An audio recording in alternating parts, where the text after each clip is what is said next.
দ্বিকক্ষ বিশিষ্ট সংসদ প্রতিষ্ঠায় সম্মত জাতীয় ঐকমত্য কমিশনের সংলাপে অংশ নেয়া ৩০টি রাজনৈতিক দল। সংস্কার কমিশনের প্রস্তাব মেনে জামায়াত, এনসিপি সহ ২৩টি দল চায় যে দল সংসদ নির্বাচনে যত শতাংশ ভোট পাবে উচ্চকক্ষে তত আসন পাবে। তবে ভোটের সংখ্যানুপাতের ঘোর বিরোধী বিএনপি সহ ৬টি দল। তারা চায় নিম্নকক্ষে যে দল যত শতাংশ আসন পাবে উচ্চকক্ষে ঠিক ততটাই আসন পাবে।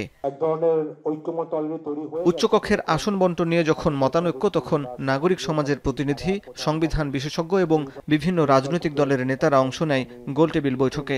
আন্তর্জাতিক মাতৃভাষা ইনস্টিটিউটে নাগরিক কোয়ালিশন আয়োজিত সংসদের উচ্চকক্ষে ভোটের অনুপাতে আসন বণ্টন শীর্ষক গোলটেবিল বৈঠকে বক্তারা বলেন, নির্বাহী বিভাগের ক্ষমতায় ভারসাম্য আনতে হলে উচ্চকক্ষে সংখ্যানুপাতিক প্রতিনিধিত্বের নির্বাচন প্রয়োজন। উচ্চকক্ষকে সেই নির্বাহী বিভাগের যে ক্ষমতা, নির্বাহী বিভাগকে আমরা যেটা দেখেছি তার ইচ্ছামতো সকল সিদ্ধান্ত নেওয়া, সংবিধান ইচ্ছামতো সংশোধন করা, সেই জায়গায় যাতে একটা কাউন্টার ব্যালেন্স আসতে পারে সেই রেসপন্সিবিলিটিটাও হচ্ছে উচ্চকক্ষকে দিতে হবে। তারই প্রতিনিধি, তার কোনো মেরুদণ্ড নাই।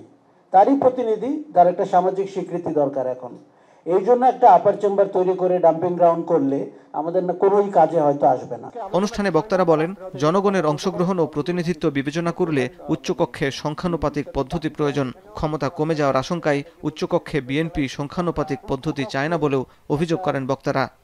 কোনো না কোনো দল নিজেকে অটোমেটিক্যালি মনে করছেন উনি অলরেডি গভর্নমেন্ট পার্টি, ওনার নির্বাহী ক্ষমতাটা হ্রাস করে ফেলার একটা প্রসেস হচ্ছে।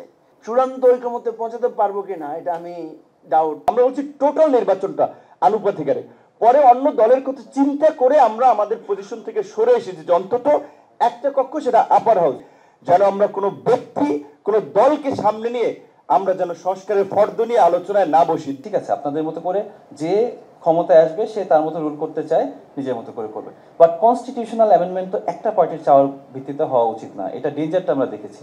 আপার হাউস পিয়ার না করা হয় তাহলে আপার হাউস করাটা সেফ, কতগুলো টাকা অপচয় ছাড়া কিছু না, কিছু লোককে প্রোভাইড করা ছাড়া আর কোনো কার্যকারিতা নেই। 40% ভোট পেয়ে সে 100% ক্ষমতা সে ইউজ করতেছে, এর চেয়ে বড় অনাচার এটা আর হইতে পারে না। আমরা সেটা হইতে চাই না। পিপলের পার্টিসিপেশন নেবেন এবং রিয়েল পার্টিসিপেশনটাকে আপনি কাউন্ট করবেন, কোনো অঙ্কের ইয়ের মধ্যে যাবেন না। এইটা যদি আপনি ভাবনাই রাখেন তাইলে আপনাকে পিয়ার এখানে ইন্ট্রোডিউস করতে হবে।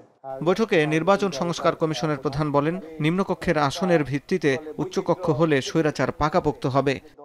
যদি আসন সংখ্যার ভিত্তিতে হয় তাহলে এটা পুরোপুরি পণ্ডশ্রম।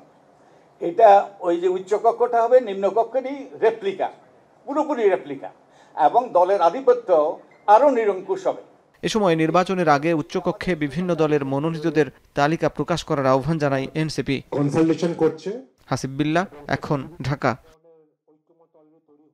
শিয়া বাটার ও ভিটামিন ই সমৃদ্ধ লিলি হালাল বিউটি সোপ, তারুণ্যময় উজ্জ্বল ত্বকের জন্য।